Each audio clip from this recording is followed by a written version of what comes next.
우리 오늘을 위한 요한계시록 오늘 5번째 시간인데요. 보통 이제 계시록 하면은 첫 번째 이렇게 떠오르는 그림이 뭡니까라고 여쭤보면 일단 어렵다, 두렵다, 이게 대체적인 이미지입니다. 어렵죠. 근데 두렵다라는 표현이 의외로 많아요. 왜 두려울까? 계시록 전반에 걸쳐서 뭐 7인, 7나팔, 7대접 이런 재난을 통해서 계속 폭력성을 담은 심판의 내용이 줄기차게 반복되기 때문입니다. 그래서 그 읽다 보면 이게 나한테 얘기하는 건가 두렵기도 하고 무섭기도 하고, 그러다 보니까 일부 잘못된 음모론주의자들이나 또는 시한부 종말론주의자들이 그런 것들을 교묘하게 엮어서, 그러니까 내 말 안 들으면 당신에게 이런 재앙이 있을 수 있어 해서 성도들을 넘어뜨려요. 그리고 자기 손아귀에 딱 갈고리처럼 묶어서 꼼짝도 못하게 지속 반복적인 세월과 시간과 학습을 통해서 가스라이팅을 만들어냅니다. 그러다 보니까 이 계시록 자체를 굉장히 아주 특수한 책처럼 오해를 하는 경우가 많습니다. 그래서 계시록에 나타난 심판이 그 궁극적인 목적과 거기에 담아진 진짜 의미가 뭔가를 아는 것은 오늘 우리들에게 굉장히 필요한 과정이에요. 그래서 오늘은 이제 그 대목에서 과연 오늘 제목도 그렇죠. 폭력, 심판, 선교입니다. 이 세 개의 주제어도 서로 안 맞아요, 잘. 폭력, 심판, 선교. 또 이건 또 뭔 소린가 해서 1절부터 한번 조밀하게 보도록 하겠습니다. 요한계시록 15장 1절. 또 하늘에 크고 이상한 다른 기적입니까? 이적입니까? 이적이에요. 기적이 아니에요. 자, 앞을 잠깐 보실까요? 여기서 기적이라고 표현을 하지 않고 이적이라는 말은 또 다른 표현으로는 표적이라고도 씁니다. 이 표현을 세메이온이라는 단어를 써요. 세메이온이라는 단어는 미라클 같은 기적의 의미와는 조금 본질적으로 목적이 다릅니다. 가장 굵은 신뢰로 요한복음에 보면 예수님의 7가지 표적이 등장을 해요. 그걸 이적이라고 하지 않습니다. 대표적으로 예수님의 첫 번째 표적이 뭐죠? 가나 혼인잔치 물로 포도주를 만드는 사건입니다. 그걸 그 기적인데 왜 표적이라고 했을까? 또는 이적이라고 했을까? 이적이라는 말은 또 다른 표현으로는 표적이라는 뜻은 계시를 목적으로 이정표 같은 역할을 하는 거예요. 어떤 목적지를 향해서 성도들이 시선을 고정하고 집중해서 걸어가도록 계시를 목적으로 이정표 같은 역할을 하는 겁니다. 믿습니까? 그러니까 이것은 단순한 해프닝처럼 기적이 일어났다 이런 차원의 의미가 아니라는 얘기죠. 자, 그래서 1절을 보시면 크고 이상한 다른 이적을 또는 표적을 보매 7 천사가 7 재앙을 가졌으니 곧 무슨 재앙이라? 이제 재앙이 끝나가고 있어요. 마지막 재앙이에요. 자, 그러면 여러분 마지막이라고 했을 때 우리는 이것을 물리적인 시간 개념으로 오해할 수가 있습니다. 이것은 첫 번째 재앙, 두 번째 재앙, 그리고 7번째 이제 마지막 재앙이다. 그래서 이것을 하나의 순서로 이해를, 물리적인 시간표로 이해를 하면 안 됩니다. 여기서 마지막이라고 할 때는 그 바로 이어서 설명을 다행히 해놨어요. 볼까요? 마지막 재앙이라 하나님의 진노가 이곳으로 어떻게 하리라? 마치리라. 여러분 여기서 마친다는 말은 무슨 뜻인가 하면 완성될 것이다 그 뜻이에요. 이제 하나님의 어떤 계획에 따라 지금까지 심판과 폭력이라는 과정을 통해서 담아낸 어떤 것들이 맞춰간다라는 말은 하나님의 경영과 계획과 의도가 이제는 마무리 단계로서 완성을 앞에 두고 있다. 그러면 사실은 이 완성이 되고 있다라는 말은 우리 성도들의 시각에서는 희망적일까요? 아니면 절망을 말할까요? 이건 어떤 희망적이고 소망적인 시각을 우리에게 보여주고자 이렇게 표현을 쓰는 겁니다. 그러니까 마친다는 표현은 이제 거의 다 됐다 이런 얘기가 아니라 완성을 전제하는 표현이다. 이렇게 이해를 하면 좋을 것 같아요. 자, 이제 2절을 한번 보십시다. 또 내가 보니 불이 섞인 유리바다 같은 것이 있고, 그런데 보세요. 불하고 바다하고 어울리지 않죠. 이건 상극적인 관계예요. 근데 그 바다가 뭐가 섞인 유리바다? 불이 섞인 유리바다. 말이 안 되죠. 그래서 어떤 학자의 글을 잠깐 인용해 보면 이런 의미로도 해석을 합니다. 심판에 해당하는 불길이 바다에 어른거렸다 그 말이에요. 그러면 딱 바다를 볼 때는 거기에 시뻘건 불빛들이 투영됐을 텐데 마치 보기에는 뭐처럼 보였을까요? 불이 섞인 바다처럼 보인 거죠. 이제 그렇게 해석을 하는 학자도 있습니다. 자, 그런데 어쨌든 전부 뭘 내포하고 있는가 하면 환난과 심판과 재난을 내포하고 있는 거예요.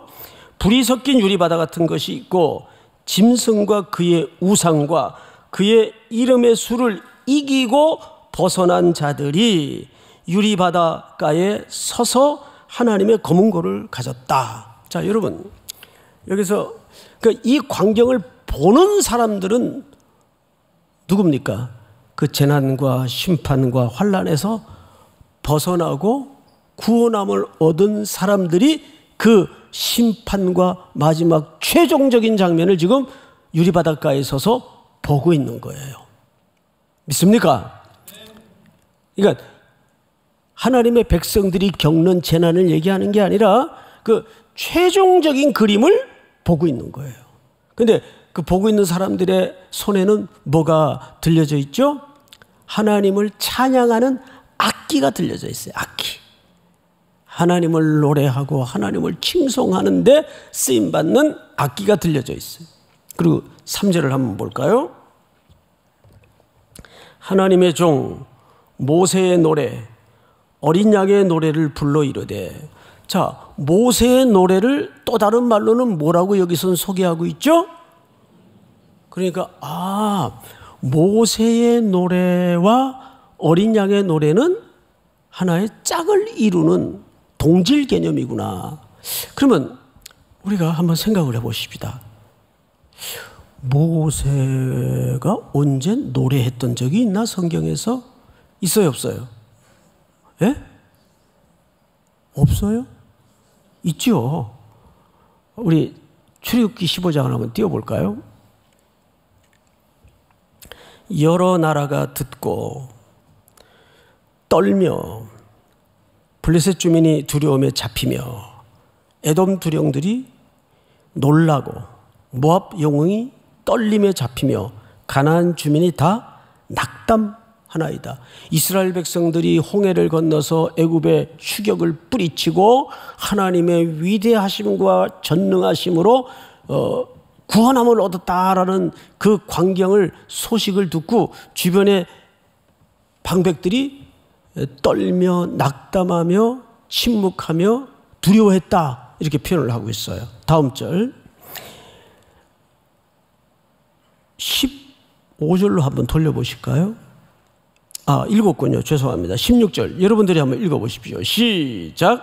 놀람과 두려움이 그들에게 임하매 주의 팔이 크므로 그들이 돌같이 침묵하여 싸우니 여호와여 주의 백성이 통과하기까지 곧 주께서 사신 백성이 통과하기까지였나이다. 아멘. 이것이 바로 구원받은 이스라엘 백성들의 노래예요. 근데 보니까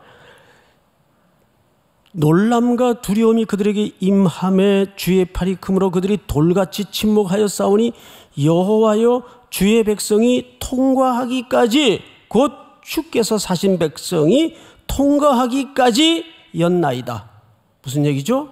자, 홍해 바닷가에서 이스라엘 백성들은 밤새 원성을 터뜨리고 하나님에게 불만을 퍼붓고 모세를 죽이려고 그 아우성 소리가 하늘을 찌를 때 하나님은 홍해 바다를 갈라지게 하신 다음에, 여러분 바다가 갈라졌다고 바로 그 질퍽거리는 진흙밭을 단번에 건널 수 있나요?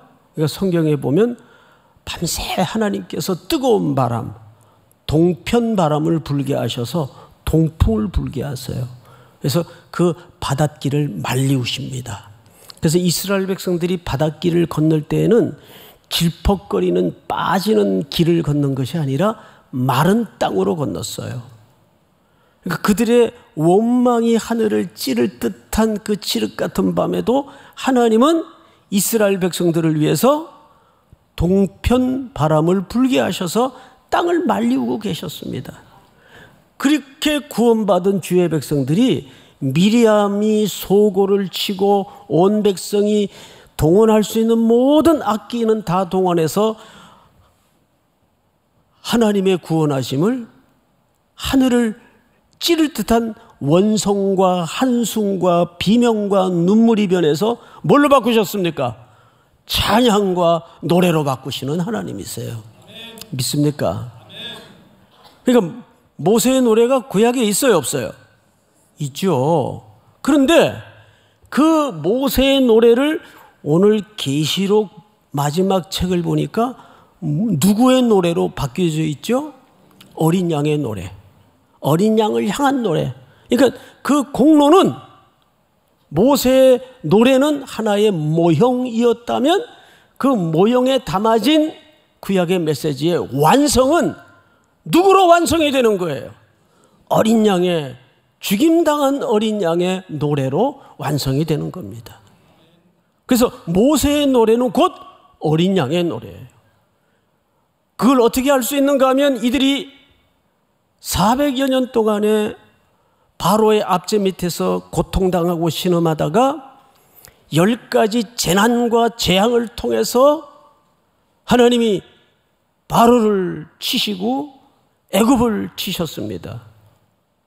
그리고 마지막 밤에 장자의 재앙을 통해서 하나님의 백성들이 모여 살던 고센 지역에는 어린 양을 잡아 문설주에 피 흘린 양의 피를 바르게 함으로써 사망이 그냥 통과하고 지나가게 만들었습니다. 그러니까 그들의 구원은, 사망에서 면제받은 것은 누구의 피의 공로입니까? 어린 양의 피의 공로예요. 근데 구약에 그 어린 양이 무슨 양인지를 몰랐는데 신약으로 넘어와서 계시록에 나타난 어린 양의 피는 곧 죽임당하신 어린 양, 갈보리 언덕에 십자가의 구원을 완성하신 예수님의 피였다는 것을 노래할 수 있는 겁니다. 자, 여기 본문을 다시 보세요. 3절, 하나님의 종 모세의 노래, 어린 양의 노래를 불러 이르되 주 하나님 곧 전능하신 이시여 하시는 일이 크고 놀라우시도다. 만국의 왕이시여 주의 길이 의롭고 참되시도다. 자, 여러분, 여기에서 그 구원받은 백성들이 두 가지 사실을 목청껏 고백해요. 첫째가 뭔지 아세요? 첫째는 하나님은 참으로 신실하시고 옳았습니다. 이 고백을 꺼내놓습니다. 두 번째 고백이 뭐냐 하면 3절 끝에 보니까 하나님은 만국의 왕이십니다. 자, 이 두 가지를 조금 자세히 설명을 하겠습니다. 여러분, 그렇다면 이 출애굽의 사건은 가장 먼저 현실적으로 이 계시록을 중심으로 생각해 볼 때 누구에게 용기와 힘을 주는 말씀일까요? 물론 우리죠. 우리인데 이 글을 받아든 첫 번째 독자가 누굽니까? 바로와 같은 인물인 절대 권력자, 로마 제국과 로마의 황제 밑에서 예수 믿는다는 사실 하나로 억압당하고 핍박을 겪고 오해받고 죽임당한 순교자들이 있었어요, 없었어요? 그리고 그것을 바라보던 주변의 교회 성도들이 격렬하게 흔들리고 있었어요. 이게 뭔가? 이게 맞는 건가? 긴가민가 했어요. 우리가 걸어가는 길이 이게 옳은 건가? 그런데 요한이 본 계시를 통해서 구약에 어린 양의 공로로 홍해를 건너 구원을 얻고 구원받은 백성들이 홍해가에 서서 그 바닷속에 침몰되어가는 심판 아래 놓여있는 세속의 존재들을 바라보면서 뭘 노래했다고요? 하나님의 오르심을 노래했어요. 하나님의 성실하심과 하나님의 신실하심을 노래했습니다. 그 그림을 지금 첫 번째 독자인 누구에게 확인시켜주고 있는 겁니까? 예, 1세기 고난 속에 흔들리고 있던 교회와 성도들에게 확인시켜주고 있는 거예요. 여러분, 조금만 더 버티십시오. 조금만 더 견디십시오. 하나님은 언제나 오르십니다. 하나님은 성실하십니다. 여러분들을 절대 포기하지 않습니다. 왜? 어린 양이 이미 그 구원을 완성해 놓으셨기 때문에 최종적 승리는 여러분들에게 주어질 것입니다. 1세기 성도들은 구약의 언약의 말씀을 보고 그 계시를 듣고 용기를 얻었을 거고, 이 시대를 비슷하게 살아갈 수밖에 없는 교회와 하나님의 자녀들은 이 계시록에 담아진 이 소망적 그림을 붙잡고 다시 한번 용기를 낼 수 있는 겁니다. 그래, 맞아. 지금 내가 가는 길이 너무 허무해 보이고 아무 답도 안 보이고 이렇게 사는 게 꼭 맞나? 조금만 비겁하면 편하게 살 수 있는 길들이 얼마든지 널려 있는데 내가 너무 미련스럽게 살아가고 있는 건 아닐까? 그럴 때 이 말씀을 붙잡도록 하는 겁니다. 그래서 아까 이적이라는, 세메이온이라는 말이 무슨 뜻이라고요? 어떤 목적지에 집중할 수 있도록 계시를 목적으로 이정표 같은 그림을 보여주시는 겁니다. 믿습니까? 그런데 오늘 4절을 보니까 이렇게 돼 있어요. 4절. 주여, 누가 주의 이름을 두려워하지 아니하며 영화롭게 하지 아니하오리이까? 오직 주만 거룩하시니이다. 주의 의로우신 일이 나타났음에 만국이 주께 경배하리이다 하더라. 여러분, 출애굽기의 15장의 모세의 노래는 그 대상이 이스라엘의 하나님이셨어요.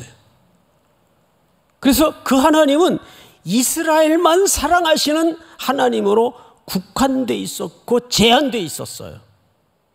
그런데 오늘 계시록에 만난 그 범주는 열방의 하나님, 만국의 하나님, 이스라엘의 하나님에서 업그레이드 되어 있어요. 이스라엘은 이 의미를 깨닫지 못하고 자기들만 택한 백성이라고 혈통적 구원관에 묶여 있었습니다. 그래서 이방과 열방에 대해서는 시선을 열지 못하고 있었던 때예요.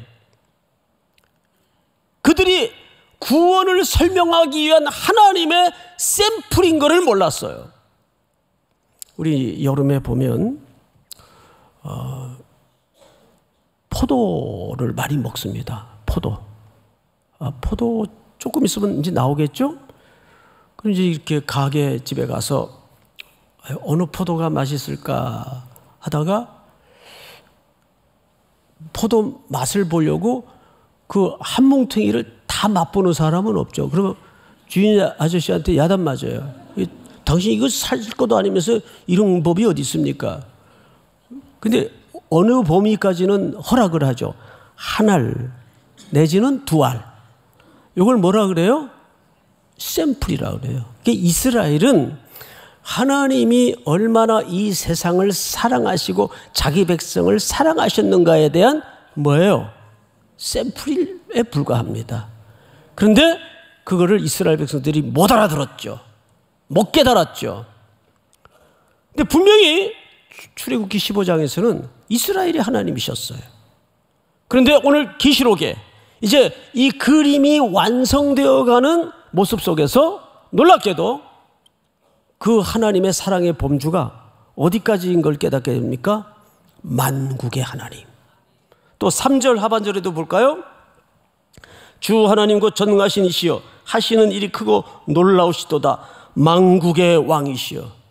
하나님은 만국의 왕이십니다. 그리고 4절 끝에도 보니까 뭐라고 돼 있어요?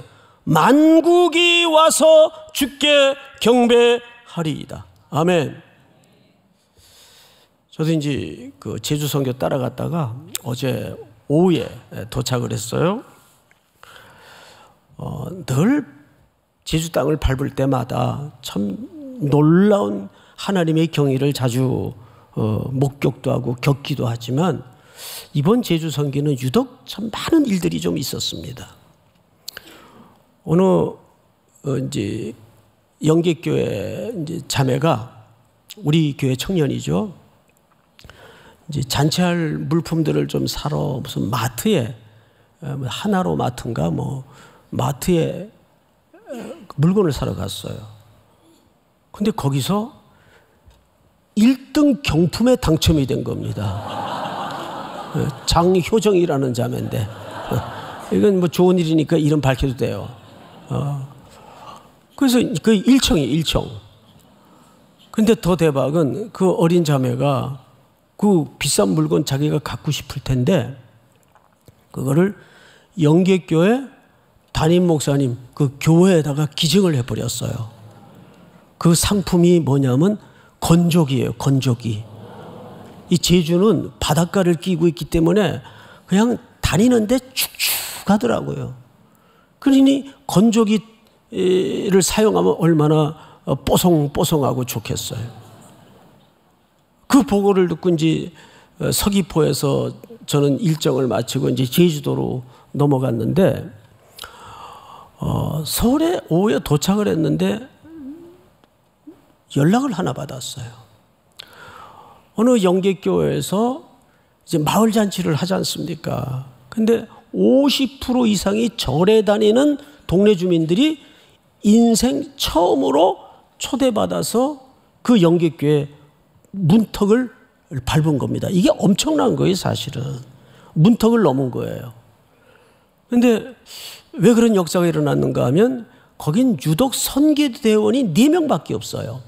근데 이 4명이 그 마을 잔치를 위해서 삼계탕 50인분을 만들어야 돼요. 어떻게 삼계탕은 이제 끓여가지고 만들어냈는데 문제가 생긴 거예요.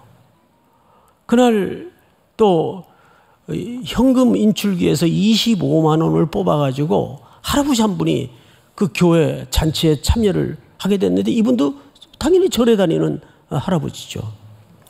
근데 그만 잔치를 다 끝나고 나서 이 할아버지가 그만 지갑을 잃어버린 거예요. 25만 원이 담긴 지갑을 잃어버렸어요. 내가 절에 그냥 계속 다니지 왜 교회는 와가지고 오늘따라 25만 원을 빼서 지갑에 담았는데 뭐 속으로 그런 생각 얼마든지 할 거 아니에요. 야, 종교 바꾸는 게 아니야 그러면서 그 선교대원이나 그 담임 목사님은 얼마나 난감했겠어요. 세상에 왜 하필 교회 와서 잊어버리나. 그런데 이제 그 대원 중에 자매가 딱 한 명이에요. 그 자매만 여자 화장실을 쓰는 거예요. 그 화장실 쓰다가 변기 앞에 웬 지갑이 하나 떨어져 있는 거예요. 보니까 이 할아버지 지갑이에요. 그런데 문제는 왜 할아버지가 여자 화장실에 나 참. 그러니까 이 할아버지가 교회를 처음 오니까 이게 그러니까 그 이상하게 생각하지 말라고. 여기 여자 화장실인지 남자 화장실인지 모르고 그냥 아무 데나 들어가서 이제 볼일을 보신 거예요. 그럼 거기다 떨어뜨리신 거예요. 그 한 명밖에 없는 여자 선교대원이 그걸 주워가지고 얼른 할아버지한테 연락을 한 거죠. 그 와가지고 너무너무 감사하고 기뻐해서 지갑에서 거금 5만 원을 꺼내셔가지고 담임 목사님한테 커피 사 먹을 애들 커피 사주라고 헌금을 하고 가셨다는 거예요. 그러니까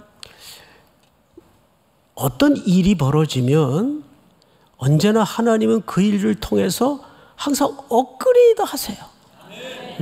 우리 뭐 어디 여행 가다가 좌석표만 하나 업그레이드 돼도 성교 내내 행복하잖아요. 근데 하나님은 그 정도가 아니에요. 모든 것을 업그레이드 해 주십니다. 저도 좀 이번에 가서 사연이 좀 있었어요. 그건 오늘 저녁 예배 때. 저녁 예배 때. 저 좀 기가 막힌 일이 좀 하나 있어가지고. 보면은 하나님은 우리 인생이라는 시간표에 텅 빈 시간은 두지 않습니다. 그게 눈물을 겨운 일이든 슬픈 일이든 고통스러운 일이든 항상 자기 백성이 겪는 것보다 더 업그레이드해서 되돌려 주시는 아버지십니다. 아버지는 언제나 옳으신 분이십니다. 그것은 정의로운 개념에서의 옳다는 말이 아니에요. 아버지의 사랑이 언제나 옳으세요. 믿습니까? 여러분들을 향하여 그 옳으신 하나님을 우리는 신뢰해야 됩니다. 그럼 마지막으로 이런 생각을 할 수 있죠. 오케이, 여기까지는 이해했어요. 그러면 그냥 좀 심판을 하실 때 매도 한꺼번에 맞는 게 낫다고 그냥 단번에 끝내버리시지. 뭐 7인에다가 7재앙, 그것도 3겹을 걸쳐서 이렇게 거듭하시고 반복하시냐 이 말이에요. 사람 아주 피말리게. 그렇잖아요. 그런데 교실 안에서의 풍경을 한번 생각해 보세요. 선생님이 들어오셨는데도 학생들이 안중에도 없이 그냥 도시락 열어놓고 냄새 피우고 책상에 올라가서 시시껄렁한 잡담하고 만화책 펴놓고 또 이상한 책 펴놓고 막. 그러면 이제 선생님이 본래 목적인 수업을 진행하기 위해서는 어떻게 해야 돼요? 조용 조용 조용. 그러면 학생들을 조용히 하기 위해서 아무 잘못도 없는 이 탁자가 몇 대 얻어 맞아요. 예? 그런데 선생님 중에는 두 종류가 있어요. 제가 겪은 선생님 중에는 저희는 교실 그 칠판 밑에 항상 물 담은 양동이에다가 걸레자루를 뽑아가지고 한 3개 정도 항상 담아놨어요. 그리고는 이제 종례 시간에 잘못한 거 다 앞으로 불러내가지고 자, 몇 번 나와. 그러면 이제 선생님이 반장 소방차 불러라. 이제 엉덩이에 불이 날 테니까 이렇게 무도한 세월을 보냈어요. 60대 이상은. 예? 지금 그랬다면 큰일 나죠. 지금은 그래서도 안 되고 아주 미개한 세월을 살았어요. 그래서 사람이 이렇게 된 거예요. 예? 그 한두 번 두들기다가 말 안 들으면 본격적으로 심판해버리는 선생님이 계세요. 그런데 김용준 선생님이라는 분이 계세요. 이분은 이름을 얘기해도 좋은 분이니까. 이분은 학생들이 떠들면 마지막 한 사람이 침묵을 지킬 때까지 참으세요. 계속 자자자자 조용.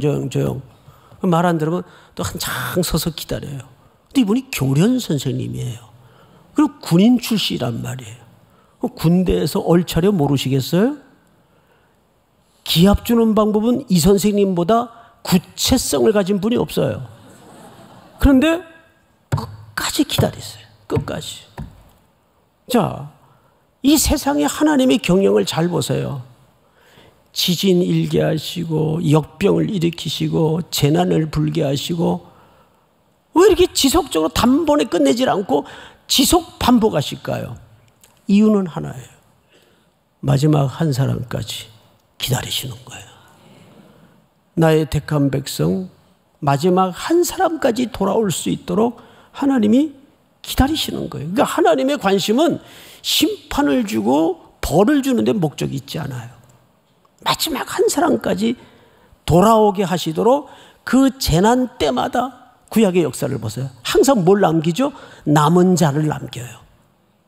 그래서 그 남은 자들을 통해서 하나님의 구원을, 선포를, 증언을 계속 이어가십니다. 믿습니까? 그러니까 하나님의 심판의 목적은 이 비틀려지고 어그러진 세상을 바로잡는 데 목적이 있어요.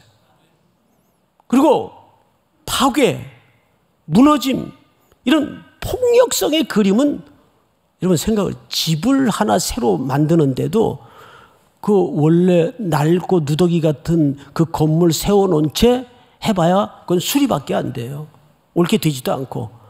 이걸 본격적으로 새 집을 만들려면 어떻게 해야 될까요? 무너뜨려야 돼요.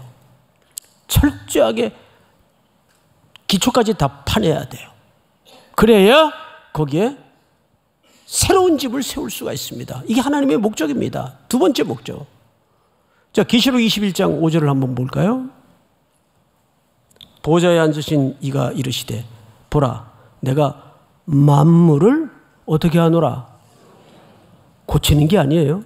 새롭게 하노라. 그래서 예수 그리스도는 죽으셔서 부활하셔야만 했습니다. 그러니까 하나님의 심판의 두 번째 목적은, 첫째는 비틀려지고 이뤄진 것을 바로잡는 데 목적이 있고, 두 번째는 그것을 새롭게 하는 데 목적이 있어요. 근데 이 회개와 이 심판이 지속 반복되는 것은 마지막 한 사람까지 돌아오게 하는데 하나님의 심판의 목적이 있음을 기억하고, 계시록은 하나님의 백성들에게 두려움의 책이나 무서움의 책이 아닙니다. 끝까지 하나님의 사랑이 얼마나 진득한 사랑인가를 우리에게 보여주시는 책임을 기억해서 여러분들의 삶의 현장에서 또 남은 선교 일정이 주 안에서 형통할 수 있도록 계속 기도해 주시고 살아내는 순종이 있기를 축원합니다. 걸어가신 하나님 아버지, 물이 바다 덮음같이 여호와의 영광과 하나님의 구원이 온 세상이 뒤덮는 그날까지 우리 3일의 성도들 땅끝까지, 세상 끝날까지 순종할 수 있도록 이끌어 인도하여 주시고, 지금은 시련 속에, 고난 속에, 눈물 속에 이해할 수도 없고 상상할 수도 없는 고통 속에 있을지라도 언제나 하나님은 성실하시고 신실하시며 오르신 하나님을 믿고 하나님의 결말을 희망하고 소망할 수 있도록 도와주시옵기를 간절히 원합니다. 하나님에 대한 신뢰를 단 한순간도 놓지 않도록 함께하여 주시옵소서.